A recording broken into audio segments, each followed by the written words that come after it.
Good morning friend. तर खुशी बघा सकाळी उठतच नव्हती, 7:15 वाजले. मग तिला बळच उठवलं, टी व्ही लावली आणि मग टी व्ही बघत बसली जरा. आणि मग नंतर ना दादू पण इकडे जरा उठला होता, त्याला झोका देत होते. मग टी व्ही बघत बसली आणि मी स्वयंपाक केला, चपाती. आणि आज खुशीला पालेभाजी द्यायची होती डब्याला, तर कांद्याची पात केली होती सपक. आणि वातावरण पण बघा आज खूप छान होतं, थोडंसं धुकं पडलं होतं आणि ऊन पण होतं. आणि दादूला नंतरनं आंघोळ वगैरे घातली. इथं मी चहा आणि चहासोबत खारी खात आहे. आणि नंतरनं शुभम खुशीला घेऊन गेले, त्यांना पण डब्बा दिला. इकडे बघा दादूला बाय करत आहेत.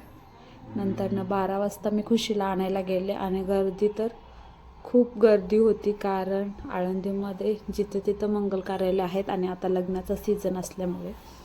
आणि खुशीच्या शाळेत आज तिच्या मैत्रिणीचा बड्डे होता, तर त्यांच्या इथे ते सेलिब्रेशन करत होते.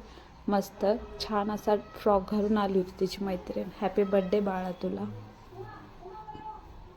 आणि तिला आणता रस्त्यावर हे बघा फिश विकायला आले होते आणि ते 350 रुपयाला 2 फिश आणि तो मटका असं देत होता तो माणूस. आणि येता येता भाजी पण आणली, मेथीची भाजी आणि कोथिंबीर आणली. 15 रुपयाला मेथीची भाजी आणि 15 रुपयाला कांद्याची पात.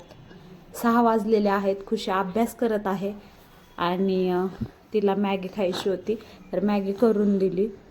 आणि इथं पण बघा दादू असा खेळत आहे, असा हसतोय बघा, लय आगाव झालाय दादू.